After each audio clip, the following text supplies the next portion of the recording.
Good afternoon. Today we are going to discuss about another form of economic integration and the organization which is a type of economic integration that is called SAARC.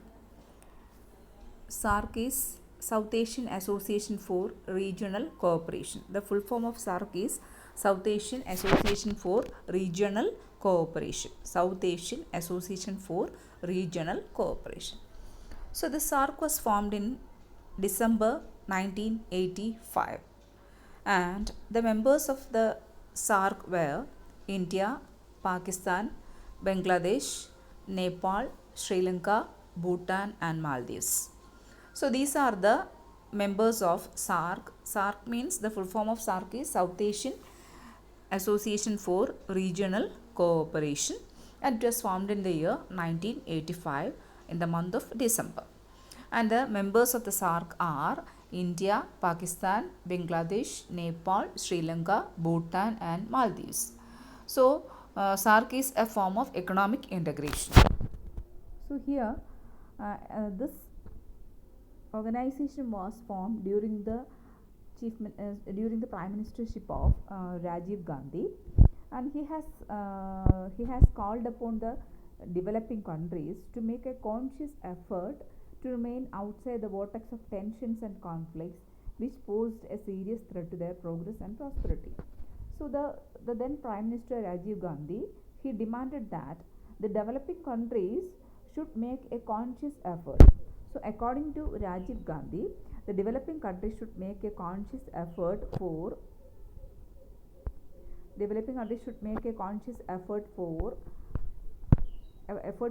removing remaining outside the vortex of tensions and conflicts. അതായത് എല്ലാ developing കൺട്രീസും, അതായത് വികസനത്തിന് പാതയിൽ പൊയ്ക്കൊണ്ടിരിക്കുന്ന രാഷ്ട്രങ്ങൾ എന്ത് ചെയ്യണം? They should make some conscious effort. ഇവർ കുറച്ച് പ്രത്യേകിച്ച് ചില ബോധപൂർവമായ ശ്രമങ്ങൾ ഏറ്റെടുക്കേണ്ടിയിരിക്കും. ഇതിനു വേണ്ടിയാണ് to remain outside the vortex of tensions and conflicts. അതായത് രാഷ്ട്രങ്ങൾ തമ്മിലുള്ള ടെൻഷൻസും രാഷ്ട്രങ്ങൾ തമ്മിലുള്ള കോൺഫ്ലിക്ട്സും അങ്ങനെയുള്ള അങ്ങനെയുള്ള ചുഴികൾ, അങ്ങനെയുള്ള പ്രോബ്ലംസിലേക്ക്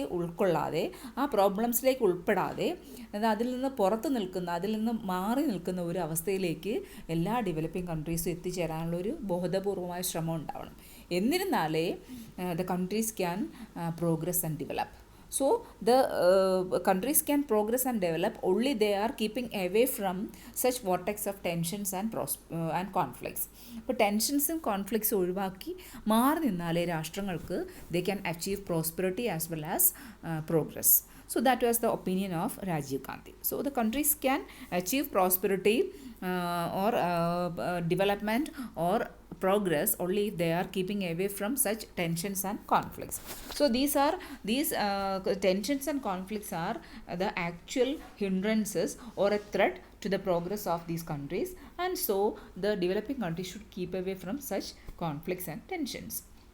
And this SAARC was formed as a logical response to the problems facing the region.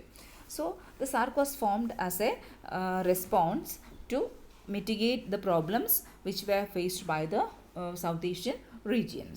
So that was formed in 1985 December, and the secretariat of SAARC is at Kathmandu, which is in Nepal. So the secretariat of SAARC is situated at Kathmandu in Nepal. So now we are moving on to the objectives as well as principles of SAARC. What are the objectives as well as principles of South Asian Association for Regional Cooperation, SAARC? So the fundamental aim or fundamental goal of SAARC is to accelerate economic and social development. The fundamental aim or fundamental objective of SAARC is to accelerate economic and social development. So to accelerate or to increase the economic and social development of these countries through optimum utilization of the collective human and material resources.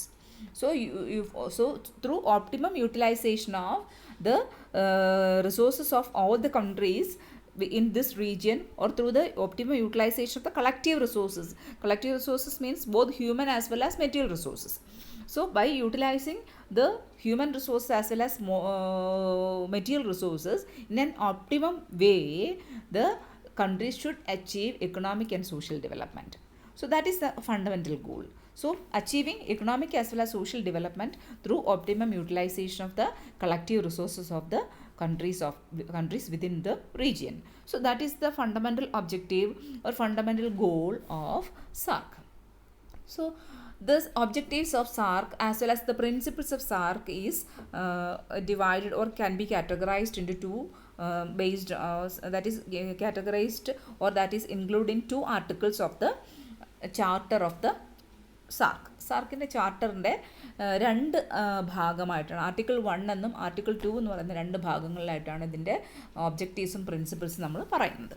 അതിൽ first article 1. So according to article 1 of the charter what are the objectives or principles of SAARC. Article 1 അടിസ്ഥാനത്തിൽ എന്തൊക്കെയാണ് സാർക്കിൻ്റെ objectives എന്ന് നമുക്ക് നോക്കാം. First, to promote the welfare of the people of South Asia and to improve their quality of life. So the first important objective of SAARC according to Article 1 is to promote the welfare of the people of South Asia or to improve the quality of life. So promoting the welfare of the people of South Asia as well as to improve the quality of life. ഇപ്പോൾ ജനങ്ങളുടെ ക്ഷേമം വർദ്ധിപ്പിക്കുക, അവരുടെ ലൈഫിൻ്റെ quality improve ചെയ്യുക, ഇത് രണ്ടുമാണ് പ്രധാനമായിട്ടും ഫസ്റ്റ് ഇമ്പോർട്ടൻ്റ് ഒബ്ജക്റ്റീവായിട്ട് പറയുന്നത്. Second, so first objective is to promote the welfare of the people of South Asia and to improve the quality of life. Second one, to accelerate economic growth. To accelerate or to speed up economic growth, social progress and cultural development. So accelerating economic growth, social progress and cultural development in the region. So the second objective of SAARC, second principle of SAARC is to accelerate or to speed up economic growth as well as social progress and cultural development. അപ്പം economic growth ഉണ്ടാക്കുക, സാമൂഹ്യ പുരോഗതി ഉണ്ടാക്കുക, cultural development സാംസ്കാരിക വികാസം ഉണ്ടാക്കുക, അല്ലേ? എങ്ങനെയാണ്? ഇൻ ദ റീജിയൻ, എവിടെയാണ്? In the region and to provide all individuals opportunity to live in dignity and to realise their full potentials. മാത്രമല്ല to provide all individuals to opportunity to live in dignity, എല്ലാ വ്യക്തികൾക്കും അഭിമാനത്തോടെ ജീവിക്കാൻ, ഡിഗ്നിറ്റിയോടുകൂടി ജീവിക്കാനുള്ള അവസരങ്ങൾ ഉണ്ടാക്കി കൊടുക്കുക. And to realise their full potentials, അവരുടെ പൂർണ്ണ കഴിവുകളും ഉപയോഗിച്ചുകൊണ്ട് അവരുടെ ഏറ്റവും നല്ല പൊട്ടൻഷ്യലിലേക്ക്, ഏറ്റവും നല്ല ഉയർച്ചയിലേക്ക് എത്തിച്ചേരാൻ അവർക്ക് എല്ലാവിധ മഹത്വത്തോടും കൂടി ജീവിക്കാനുള്ള അവസരങ്ങൾ ഉണ്ടാക്കി കൊടുക്കുക എന്നുള്ളതാണ് സെക്കൻഡ് ഒബ്ജക്റ്റീവായിട്ട് പറയുന്നത്. To accelerate social economic growth, social progress and cultural development in the region and to provide all individuals the opportunity to live in dignity and to realize their full potentials. So that is the second important objective according to Article 1. Third, to promote and strengthen collective self-reliance among the countries of South Asia. To promote and strengthen collective self-reliance.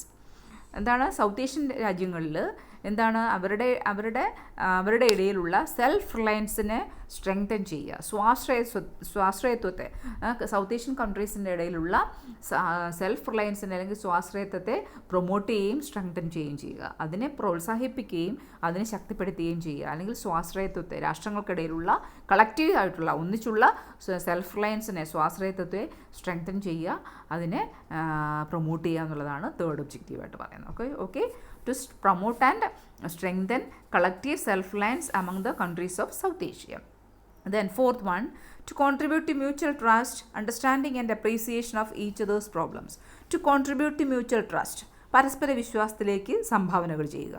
Understanding and appreciation of each other's problem, പരസ്പരം ഉള്ള ആൾക്കാരുടെ, രാജ്യങ്ങളുടെ പ്രശ്നങ്ങൾ മനസ്സിലാക്കുകയും അതിനെ solve ചെയ്യാൻ ശ്രമിക്കുകയും അതിനെ അപ്രീഷിയേറ്റ് ചെയ്യാൻ ശ്രമിക്കുകയും ചെയ്യുക. മറ്റു രാഷ്ട്രങ്ങളുടെ പ്രശ്നങ്ങളിൽ ഇടപെടുകയും അതിനെ സോൾവ് ചെയ്യാൻ ശ്രമിക്കുകയും അണ്ടർസ്റ്റാൻഡ് ചെയ്യാൻ ശ്രമിക്കുകയും ചെയ്യുക. To contribute to mutual trust, പരസ്പര വിശ്വാസത്തിലേക്ക് സംഭാവന ചെയ്യുക. Understanding appreciation of each other's problem, ഓരോരുത്തരുടെയും പ്രശ്നങ്ങൾ മനസ്സിലാക്കാനും അതിലിടപെടാനുമുള്ള ഒരു സംഭാവനകൾ ചെയ്യുക എന്നുള്ളതാണ് നാലാമത്തെ ഒബ്ജക്റ്റീവായിട്ട് പറയും. To contribute to mutual trust, understanding and appreciation of each other's problem. And the fifth one is to promote active collaboration and mutual assistance in the economic, social, cultural, technical and scientific fields.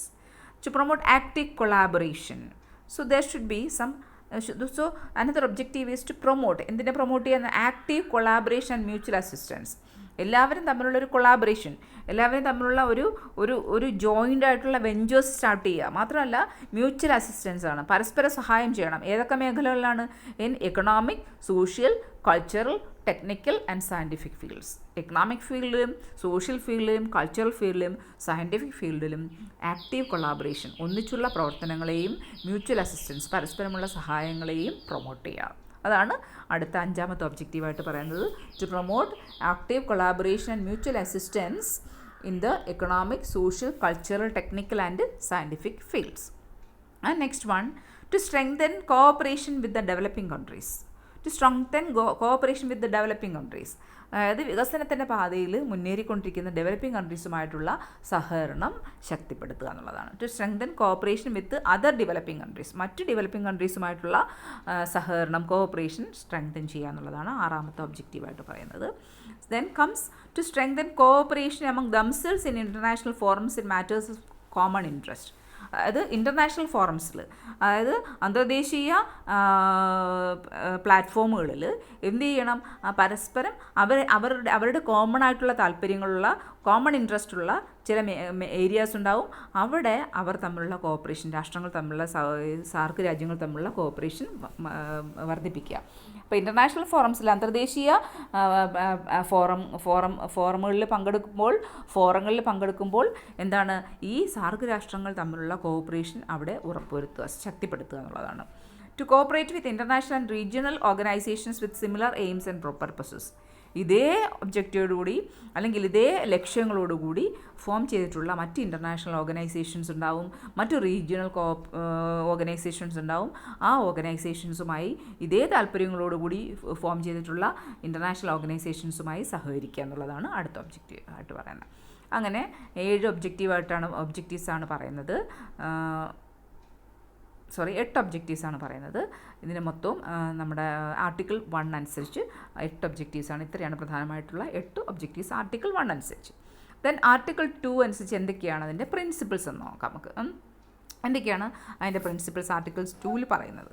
Cooperation within the framework of the association shall be based on the principles of sovereign, equality, territorial integrity, political independence, non-interference in the political affairs of other states and mutual benefit. എന്താണ് cooperation within the framework of the association shall be based on? അതായത് ഈ സാർക്ക് എന്ന് പറയുന്ന അസോസിയേഷൻ്റെ ഉള്ളിലുള്ള ആ ചട്ടക്കൂടിനുള്ളിൽ നിന്നുള്ള സഹകരണം എന്ന് പറയുന്നത് എന്തിൻ്റെ അടിസ്ഥാനത്തിലൊക്കെ ആയിരിക്കണം? ഏതൊക്കെ പ്രിൻസിപ്പിൾസിൻ്റെ അടിസ്ഥാനത്തിലായിരിക്കണം? Should be based on the principles of sovereign equality. ഓരോ രാഷ്ട്രങ്ങളുടെയും പരമാധികാരത്തിനുള്ള തുല്യതയുണ്ട്. ഓരോ രാഷ്ട്രങ്ങളും പരമാധികാരമാണ്, അത് സമ്മതിക്കുക, അത് നമ്മൾ ബഹുമാനിക്കണം. ടെറിട്ടോറിയൽ ഇൻറ്റഗ്രിറ്റി, ഓരോ രാഷ്ട്രങ്ങളുടെയും പ്രാദേശികപരമായ അവരുടെ ഒരു ഇൻറ്റഗ്രിറ്റി, ഒരു അഖണ്ഡത ഉണ്ടാകും, ഐക്യം ഉണ്ടാകും, അതിനെ നമ്മൾ അനുവദിച്ചു കൊടുക്കണം. പൊളിറ്റിക്കൽ ഇൻഡിപെൻഡൻസ്, ചില രാഷ്ട്രങ്ങളുടെ സ്വാതന്ത്ര്യം നമ്മൾ അംഗീകരിക്കണം.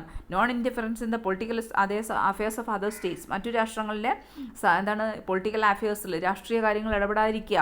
അങ്ങനെ മ്യൂച്വൽ ബെനിഫിറ്റ്, പരസ്പരമുള്ള ബെനിഫിറ്റുള്ള കാര്യങ്ങൾ ചെയ്യുക. ഇത്രയും പ്രിൻസിപ്പിൾസിൻ്റെ അടിസ്ഥാനത്തിലായിരിക്കണം എന്ത് ചെയ്യേണ്ടത്? കോഓപ്പറേഷൻ, ഈ രാജ്യങ്ങളുടെ കോഓപ്പറേഷൻ, സഹകരണം എന്ന് പറയുന്നത്. അപ്പോൾ ഇവരുടെ സാർക്കിൻ്റെ ചട്ടക്കൂടിൽ നിന്നുള്ള സഹകരണം എന്തിൻ്റെയൊക്കെ അടിസ്ഥാനത്തിലായിരിക്കണം? Sovereign equality, territorial integrity, political independence, then non interference in the political affairs of other states and mutual benefit, പരസ്പരം ബെനിഫിറ്റ്. ഇതെല്ലാം ഈ പറയുന്ന പ്രിൻസിപ്പിൾസിൻ്റെയൊക്കെ അടിസ്ഥാനത്തിൽ വേണം രാഷ്ട്രങ്ങൾ തമ്മിലുള്ള സഹകരണം എന്ന് പറയുന്നത്. അടുത്തത്, such cooperation shall not be substitute for bilateral multilateral cooperation but shall complement them. പക്ഷേ ഇങ്ങനെയുള്ളൊരു സഹകരണം, രാഷ്ട്രങ്ങൾ തമ്മിൽ ഒരു സഹകരണം ഉണ്ടാവുമ്പോൾ അതെന്ന് പറയുന്നത് ഏതെങ്കിലും 2 രാഷ്ട്രങ്ങൾ തമ്മിലുള്ള സഹകരണത്തിനോ അല്ലെങ്കിൽ ഏതെങ്കിലും 2-3 രാഷ്ട്രങ്ങൾ തമ്മിലുള്ള മൾട്ടിലാറ്ററൽ കോഓപ്പറേഷനോ ഉള്ള രാജ്യങ്ങൾ തമ്മിലുള്ള സഹകരണത്തിനോ എന്താണ് സബ്സ്റ്റിറ്റ്യൂട്ട് ആവരുത്, അതിന് പകരമുള്ളതാവരുത്, ബട്ട് കോംപ്ലിമെൻ്റ് ദം. അതായത് മറ്റു രാജ്യങ്ങളുമായി സാർക്ക് അംഗങ്ങൾക്ക് മറ്റു രാജ്യങ്ങളുമായി ബൈലാറ്ററൽ കോഓപ്പറേഷൻ ഉണ്ടാവാം, 2 രാഷ്ട്രങ്ങൾ തമ്മിലുള്ള കോഓപ്പറേഷൻ ഉണ്ടാവാം, മൾട്ടിലാറ്ററൽ കോഓപ്പറേഷൻ ഉണ്ടാവാം, പല രാഷ്ട്രങ്ങളുമായിട്ടുള്ള കോഓപ്പറേഷൻ ഉണ്ടാവാം. അപ്പോൾ ആ സഹകരണത്തിനെ മാറ്റുന്ന ഒന്നായിരിക്കരുത് നിലവിലുള്ള സാർക്കിൻ്റെ ചട്ടക്കൂടിലുള്ള സഹകരണം. പക്ഷേ this cooperation should complement other bilateral or multilateral cooperations. അപ്പോൾ ഈ സാർക്കിലുള്ള രാഷ്ട്രങ്ങൾക്ക് മറ്റു രാജ്യങ്ങളുമായുള്ള ബന്ധങ്ങളെ മാറ്റുന്ന ഒന്നായിരിക്കും, സബ്സ്റ്റിറ്റ്യൂട്ട് ചെയ്യുന്ന ഒന്നായിരിക്കും, പക്ഷേ അതിനോട് കോംപ്ലിമെൻ്റ് ചെയ്യുന്ന, അതിനോട് ചേർന്ന് പോകുന്ന ഒന്നായിരിക്കണം സാർക്കിൻ്റെ ചട്ടക്കൂടിൽ നിന്നുള്ള ഒരു കോഓപ്പറേഷൻ എന്നാണ് അടുത്തൊരു പ്രിൻസിപ്പിളായിട്ട് പറയുന്നത്. And last one, such cooperation shall not be inconsistent with bilateral and multilateral obligations. മാത്രമല്ല അങ്ങനെയൊരു സഹകരണം, സാർക്ക് മെമ്പേഴ്സ് തമ്മിലുള്ള ഒരു സഹകരണം ഒരിക്കലും ബൈലാറ്ററൽ മൾട്ടിലാറ്ററൽ ഒബ്ലിഗേഷൻസിനെ തടയുന്ന ഒന്നായിരിക്കരുത്, അതിന് ചേരാത്ത ഒന്നായിരിക്കരുത്.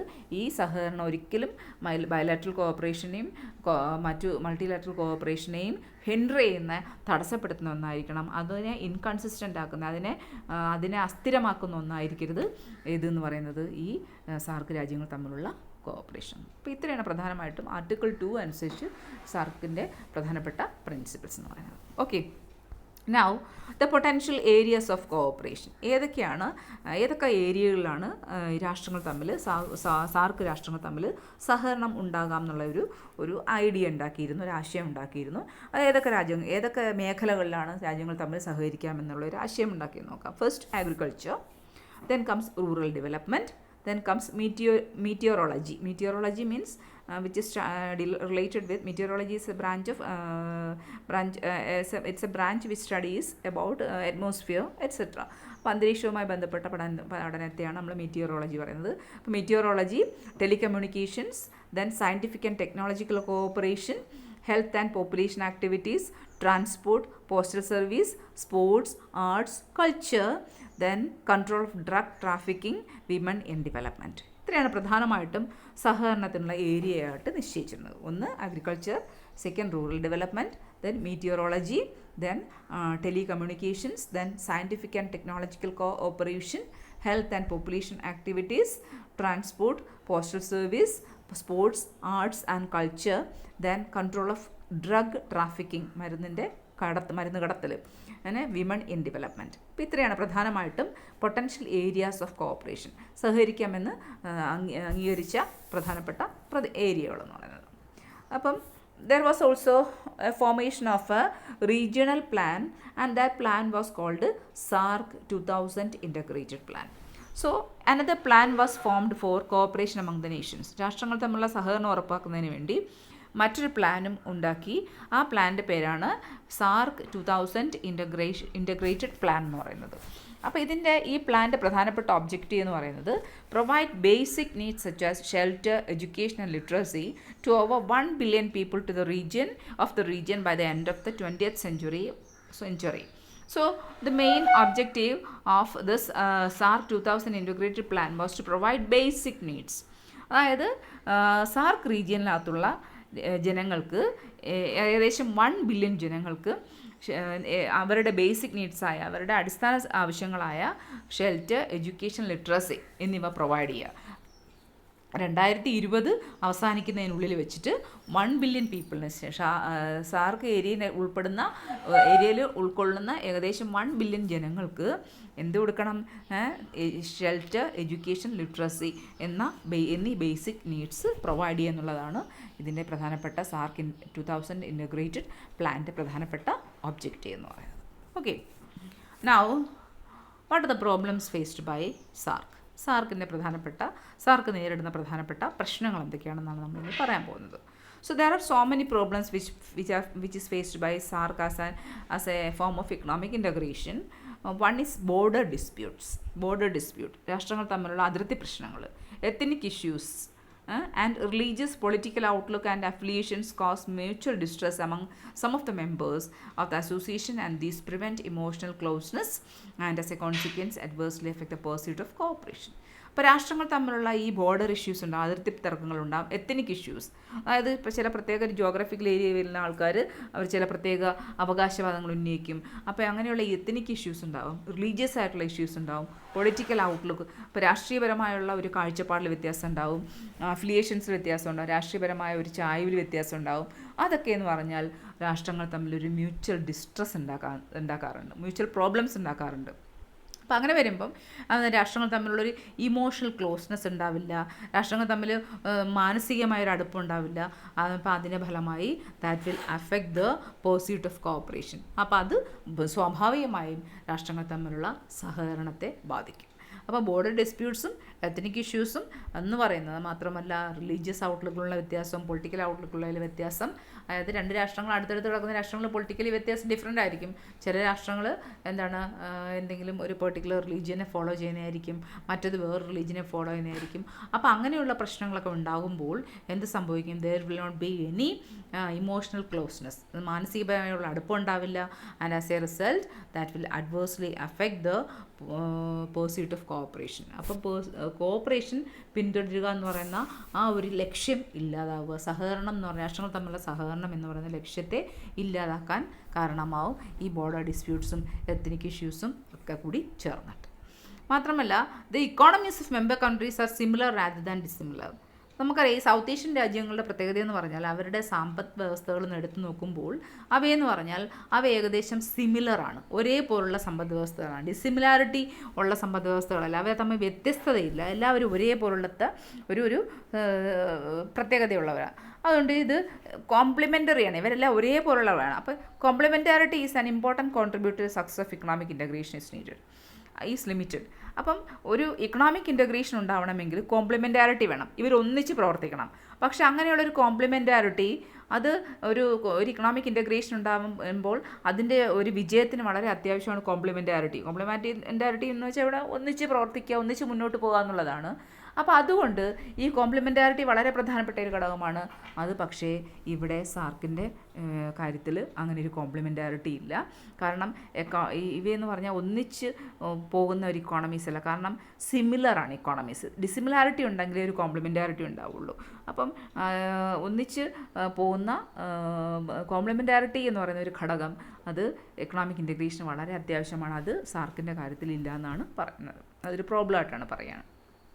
മാത്രമല്ല another problem is the member countries have been emphasizing very much on the promotion of exports to hard currency areas.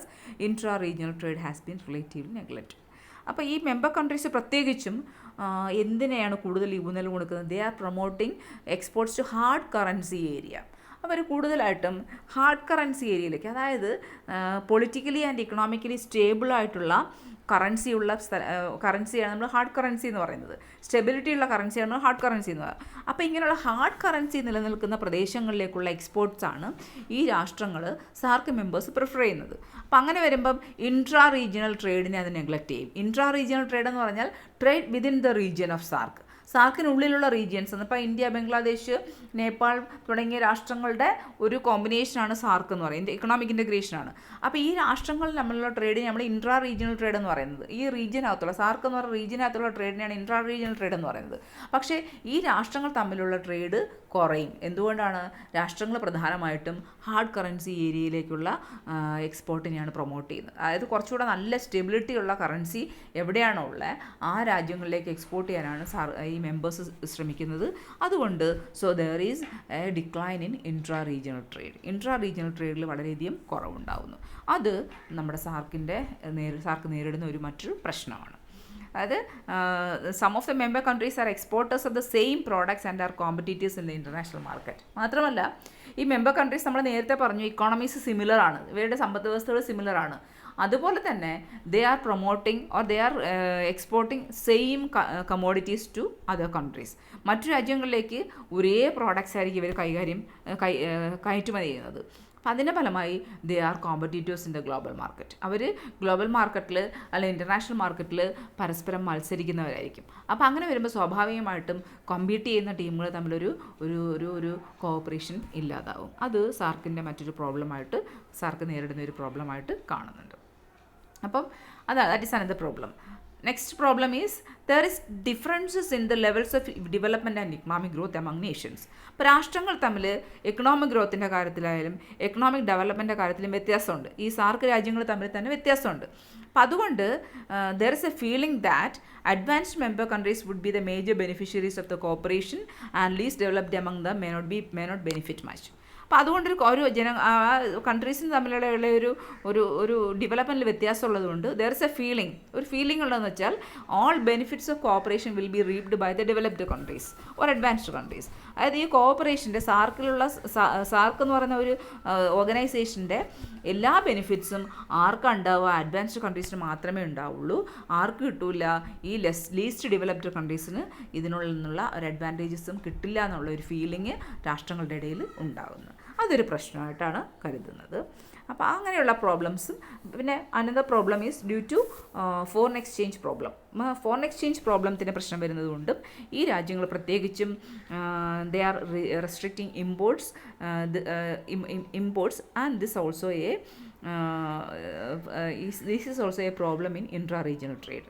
അപ്പം ഫോറിൻ എക്സ്ചേഞ്ച് പ്രശ്നങ്ങളും വരുന്നതുകൊണ്ട് ഈ രാജ്യങ്ങൾ പ്രത്യേകിച്ചും ഈ രാജ്യങ്ങൾക്കകത്തുള്ള ഇമ്പോർട്ടിനെ അവർ നിയന്ത്രിക്കാറുണ്ട്. അപ്പോൾ അതും സ്വാഭാവികമായിട്ടും ഇൻട്രാ റീജിയണൽ ട്രേഡിനെ, അതായത് രാഷ്ട്രങ്ങൾ തമ്മിലുള്ള സാർക്കിനകത്തുള്ള രാഷ്ട്രങ്ങൾ തമ്മിലുള്ള ട്രേഡിനെ ബാധിക്കാറുണ്ട്. അപ്പം മാത്രമല്ല നമുക്കറിയാം, ഒരു കസ്റ്റംസ് യൂണിയൻ ഫോം ചെയ്യുമ്പോൾ സാധാരണ അവർ ടാരിഫുകൾ നമ്മൾ ടാരിഫ് രാഷ്ട്രങ്ങൾ തമ്മിലുള്ള ടാരിഫ്, ഇൻട്രാ റീജിയണൽ ട്രേഡിനുള്ള ടാരിഫ് നമ്മൾ ഇല്ലാതാക്കും. പക്ഷേ ഈ രാജ്യങ്ങളിലെ സാർക്ക് രാജ്യങ്ങളിലെ പല രാഷ്ട്രങ്ങളിലും ഈ റവന്യൂ കൺസിഡറേഷൻ വെച്ചുകൊണ്ട് വരുമാനത്തിൻ്റെ ആ ഒരു പരിഗണന വെച്ചുകൊണ്ട് പലപ്പോഴും അവരെന്ത് ചെയ്യാറുണ്ട്? ഈ ടാരിഫുകൾ റിഡ്യൂസ് ചെയ്യുകയോ അല്ലെങ്കിൽ ടാരിഫുകൾ അബോളിഷ് ചെയ്യാനോ ശ്രമിക്കാറില്ല. അതൊരു പ്രോബ്ലമായിട്ട് കരുതുന്നു. അപ്പോൾ അങ്ങനെ വരുമ്പോൾ സ്വാഭാവികമായിട്ട് ഇൻട്രാ റീജിയണൽ ട്രേഡ് ഇല്ലാതാവും. So that is another problem. And another problem is underdevelopment of transport, communication, payment and clearing arrangements, institutional inadequacies etc. also hinder expansion of economic relations. ഈ രാജ്യങ്ങളിലെ സാർക്ക് രാജ്യങ്ങളിലെ പ്രത്യേകത എന്ന് പറഞ്ഞാൽ there is under development of transport. ഗതാഗത സൗകര്യങ്ങൾ developed ആയിട്ടില്ല, communications developed ആയിട്ടില്ല, മാത്രമല്ല payment clearing system arrangements clear അല്ല, അത് ഡെവലപ്ഡ് ആയിട്ടുള്ള ഇൻസ്റ്റിറ്റ്യൂഷണൽ ഇനാഡിക്വസീസ്, ഇപ്പോൾ സ്ഥാപനപരമായ പല പ്രശ്നങ്ങളുണ്ട്. അപ്പോൾ ഇതെല്ലാം ഇക്കണോമിക് റിലേഷൻസ്, രാഷ്ട്രങ്ങൾ തമ്മിലുള്ള സാമ്പത്തിക ബന്ധങ്ങൾ എക്സ്പാൻഡ് ചെയ്യാതിരിക്കാൻ കാരണമാകുന്നുണ്ട്. അപ്പോൾ ഇതൊക്കെയാണ് പ്രധാനമായിട്ടും സാർക്ക് രാഷ്ട്രങ്ങൾ നേരിടുന്ന സാർക്ക് എന്ന് പറയുന്ന സംഘടന നേരിടുന്ന പ്രധാനപ്പെട്ട പ്രശ്നം. ഇനി what about the role of India in SAARC? ഇന്ത്യയുടെ പ്രധാനപ്പെട്ട പങ്ക് എന്താണ് സാർക്കിൽ? നമുക്കറിയാം, so India when compared to other countries, other SAARC nations, it has gigantic size. ഇച്ചിരി കൂടെ മറ്റു രാജ്യങ്ങളെ അപേക്ഷിച്ച് അത്യാവശ്യം വലിപ്പമുള്ള രാജ്യമാണ്. മാത്രമല്ല there is commendable technological and economic capabilities for India. ഇന്ത്യക്ക് സ്വാഭാവികമായിട്ടും സാമ്പത്തികപരമായും ടെക്നോളജിക്കലി ആയിട്ടും കുറച്ചും കൂടെ നല്ലൊരു സ്റ്റേറ്റസ് ഉള്ള ഒരു രാഷ്ട്രമാണ് ഇന്ത്യ എന്ന് പറയുന്നത്. അപ്പോൾ അതുകൊണ്ട് it has a special role to play in SAARC. അതുകൊണ്ട് സാർക്കിൽ ഒരു പ്രത്യേക റോള് വഹിക്കാൻ കഴിവുള്ള ഒരു രാജ്യമാണ് ഇന്ത്യ എന്ന് പറയുന്നത്. സോ പൊതുവേ നമ്മൾ when we compare India with other countries of SAARC, we can see that India has a relatively broad, diversified as well as well developed industrial sector. അപ്പോൾ ഇന്ത്യക്ക് മറ്റു രാഷ്ട്രങ്ങളെ അപേക്ഷിച്ച്, സാർക്ക് രാഷ്ട്രങ്ങളെ അപേക്ഷിച്ച് അത്യാവശ്യം ഡെവലപ്ഡ് ആയിട്ടുള്ള, വളരെ ഡൈവേഴ്സിഫിക്കേഷനുള്ള, വളരെ വ്യത്യസ്ത രീതിയിലുള്ള, വളരെ ബ്രോഡായിട്ടുള്ള ഒരു ഇൻഡസ്ട്രിയൽ സെക്ടറുണ്ട്. മാത്രമല്ല ഇന്ത്യക്ക് അത്യാവശ്യം നല്ല രീതിയിലുള്ള ഒരു സയൻറ്റിഫിക് നോളജ് ഇന്ത്യ ഡെവലപ്പ് ചെയ്തിട്ടുണ്ട്. മാത്രമല്ല ഈ പല മേഖലകളിലും സ്പേസ് സയൻസ് ആയാലും അഗ്രികൾച്ചർ ആയാലും മെഡിക്കൽ സയൻസ് ആയാലും ഇൻഫ്രാസ്ട്രക്ചർ ഡെവലപ്മെൻറ്റിലൊക്കെ ആയാലും വളരെ നല്ല എക്സ്പെർട്ടൈസിനെ അല്ലെങ്കിൽ വളരെ നല്ല വളരെ നല്ല രീതിയിലുള്ള ഒരു വികസനം അല്ലെ നല്ല രീതിയിലുള്ള ഒരു പുരോഗതി കാഴ്ചവെച്ചിട്ടുള്ള ഒരു രാജ്യമാണ് ഇന്ത്യ എന്ന് പറയുന്നത്.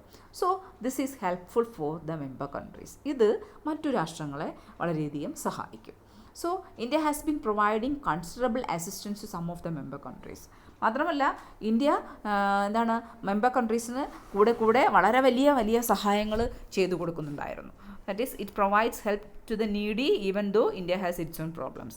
ആവശ്യമുള്ളവർക്ക് ഇന്ത്യയുടേതായ പ്രശ്നങ്ങളുണ്ടെങ്കിൽ പോലും India helps the other countries. So മാത്രമല്ല ഇൻഡസ്ട്രി എടുത്താലും ബിസിനസ് എടുത്താലും there is scope for joint ventures. ഇപ്പോൾ ഇൻഡസ്ട്രി ആയാലും ബിസിനസ് എടുത്താലും പരസ്പരം സഹകരിച്ചിട്ടുള്ള സംരംഭങ്ങൾ ഉണ്ടാക്കിയെടുക്കാനുള്ള വളരെയധികം സ്കോപ്പുള്ള ഒന്നാണ് ഇന്ത്യയെ സംബന്ധിച്ചിടത്തോളം ഇന്ത്യ എന്ന് പറയുന്നത്. അപ്പോൾ അതുകൊണ്ട് മാത്രമല്ല there is considerable scope for cooperation in agriculture development, energy development, then transport, tourism et cetera. അപ്പോൾ ഈ മേഖലകളിലെല്ലാം ട്രാൻസ്പോർട്ടായാലും അഗ്രികൾച്ചർ ഡെവലപ്മെൻ്റ് ആയാലും ടൂറിസം ആയാലും ഈ മേഖലകളിലെല്ലാം അത്യാവശ്യം സഹകരണത്തിനുള്ള സ്കോപ്പ് ഉണ്ട് എന്നുള്ളതാണ് പറയുന്നത്. മാത്രമല്ല ഇന്ത്യക്ക് വീണ്ടും നമുക്ക് സഹകരിക്കാൻ, സാർക്ക് രാജ്യങ്ങളുമായിട്ട് സഹകരിക്കാൻ കഴിയുന്ന മറ്റൊരു ഏരിയ എന്ന് പറയുന്നത് indigenous system of medicine and treatment. നമുക്ക് രാജ്യത്തിന് നമ്മുടെ ഇന്ത്യക്ക് മാത്രം സ്വന്തമായിട്ടുള്ള ചില ചികിത്സാ സംവിധാനങ്ങളുണ്ട്, ട്രീറ്റ്മെൻറ്റ് സംവിധാനങ്ങളുണ്ട്. ഇതും മറ്റു സാർക്ക് രാജ്യങ്ങളുമായി സഹകരിക്കാൻ പറ്റിയ ഒരു മേഖലയാണ്. മാത്രമല്ല ഫോറിൻ ട്രേഡിൻ്റെ മേഖലയിൽ നമുക്ക് we can cooperate with SAARC countries. അപ്പം we can avoid unhealthy competition and we should introduce collective measures to strengthen market power could also be adopted. അപ്പോൾ രാഷ്ട്രങ്ങൾ തമ്മിലുള്ള അൺഹെൽത്തി കോമ്പറ്റീഷൻ, അതായത് നമുക്ക് അസുഖകരമായ കോമ്പറ്റീഷൻ ഉണ്ടാകും, ആ കോമ്പറ്റീഷൻ ഇല്ലാതാക്കാം. മാത്രമല്ല നമ്മുടെ മാർക്കറ്റ് പവർ, നമ്മുടെ മാർക്കറ്റ് ശക്തി, അതായത് വിപണിയിലെ നമ്മുടെ ഒരു പവർ ഉറപ്പുവരുത്താൻ വേണ്ടി രാഷ്ട്രങ്ങൾ തമ്മിലുള്ള ഒരു സഹകരണം നമുക്ക് ഉറപ്പുവരുത്തുകയും ചെയ്യാം. അപ്പം എന്നിരുന്നാലും ധാരാളം hurdles are there. So many hurdles means so many hindrances, so many obstacles are there. ധാരാളം തടസ്സങ്ങൾ ഈ മേഖലകളിലൊക്കെ നമുക്ക് സഹകരിക്കണമെങ്കിൽ ധാരാളം തടസ്സങ്ങളുണ്ട്. ആ തടസ്സങ്ങളെക്കുറിച്ചാണ് നമ്മൾ പറയാൻ പോകുന്നത്. an important hurdle, ഒരു പ്രധാനപ്പെട്ട ഹേർഡിൽ എന്ന് പറഞ്ഞാൽ is the members to become emotionally closer which is a must for the success of organisation.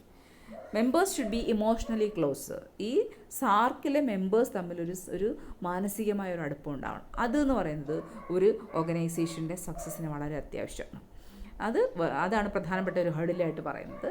പിന്നെ വേറൊരു ഹേർഡിൽ ഒരു തടസ്സമായിട്ട് പറയുന്നത് border disputes and economic issues. രാജ്യങ്ങൾ തമ്മിലുള്ള അതിർത്തി തർക്കവും എക്കണോമിക് എത്തനിക് ഇഷ്യൂസ് ഓരോ രാജ്യങ്ങൾ തമ്മിലുള്ള ജിയോഗ്രാഫിക് ഇഷ്യൂസും ഒക്കെ ഒരു പ്രത്യേക ഏരിയയിലുള്ള ഞങ്ങളൊരു പ്രത്യേക സബ് ഗ്രൂപ്പാണെന്ന് പറഞ്ഞ് ഫോം ചെയ്യുക. അപ്പോൾ അങ്ങനെയുള്ള എത്തനിക് ഇഷ്യൂസൊക്കെ ഒരു വലിയൊരു പ്രശ്നമാണ്. അപ്പോൾ India it has been playing a dominant position in the SAARC or dominant role in the SAARC and it should show the required political, emotional and diplomatic maturity and cooperative drive. അപ്പോൾ India എന്ന് പറയുന്നത് ഇതിൽ തന്നെ ഒരു വലിയ ലീഡിങ് റോൾ വഹിക്കുന്ന ഒരു രാജ്യമാണ്.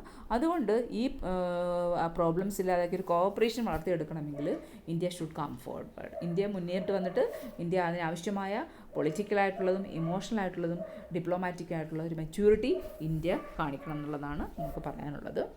അപ്പോൾ ഈ അടുത്ത കാലത്തെ ഏറ്റവും ലേറ്റസ്റ്റ് സാർക്ക് മീറ്റ് നടന്നത്, സാർക്ക് കൗൺസിൽ ഓഫ് മിനിസ്റ്റേഴ്സ് നടന്നതെന്ന് പറയുന്നത് that was held in 24th September 2020 and this was represented by external ministers of India, Dr. Jaishankar.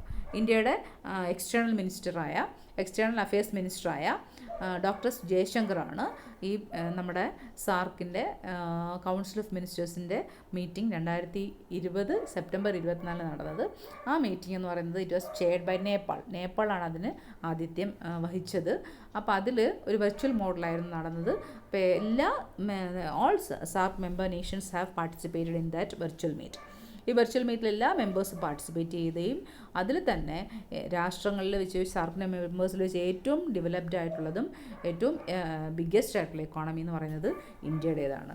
അപ്പം there are so many problems which are confronted by സാർക്കിന് ധാരാളം പ്രശ്നങ്ങളുണ്ട്. ടെററിസം പോലെയുള്ളതും border dispute പോലെയുള്ളതും tax issues അങ്ങനെയുള്ള ധാരാളം പ്രശ്നങ്ങളുണ്ടെങ്കിലും it can play a vital role in enhancing mutual trust as safe trade environment in the region.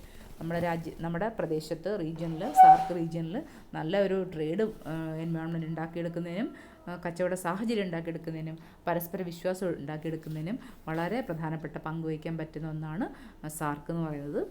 Trade മാത്രമല്ല, peaceful development of Afghanistan, besides trade, peaceful development of Afghanistan is in the interest of the region as terrorism is mainly source from unstable States. അപ്പം അഫ്ഗാനിസ്ഥാൻ പോലെയുള്ള രാജ്യങ്ങളിൽ terrorism ഇല്ലാതെ peaceful ആയിട്ടുള്ള ഒരു development ഉണ്ടാക്കിയെടുക്കാനും നമുക്ക് സാർക്കിന് ഇടപെടാൻ പറ്റും. അപ്പം സാർക്കിന് വീണ്ടും നമുക്ക് ധാരാളം കാര്യങ്ങൾ ഇടപെടാം. സാർക്കിൻ്റെ ഒരു ലിമിറ്റേഷൻ എന്ന് പറയാം, ഇന്ത്യ പാകിസ്ഥാൻ കോൺഫ്ലിക്റ്റിലാണ് ഈ സാർക്ക് ഒരു ലിമിറ്റേഷൻ എന്ന് പറയാം, സാർക്കിന് ഇടപെടാൻ പറ്റാത്തൊരു മേഖലയെന്ന് പറയുന്നത്. അപ്പോൾ രണ്ട് നേഷൻസും ഈ പ്രോബ്ലംസൊക്കെ ഇല്ലാതാക്കണം. അല്ലെങ്കിൽ രണ്ട് രാഷ്ട്രങ്ങൾ തമ്മിൽ രാജ്യങ്ങൾ തമ്മിൽ പ്രശ്നങ്ങൾ ഇടപെടുകയും അങ്ങനെ people will be suffered at large. അവസാനം ജനങ്ങളായിരിക്കും അനുഭവിക്കേണ്ടി വരിക. അപ്പോൾ അതൊക്കെ പരിഗണിച്ചുകൊണ്ട് വേണം രാഷ്ട്രങ്ങൾ തമ്മിൽ സഹകരണം ഉറപ്പാക്കാൻ വേണ്ടി മുന്നോട്ട് വരണം എന്നാണ് പറയാനുള്ളത്. ഓക്കെ, കേൾക്കാം.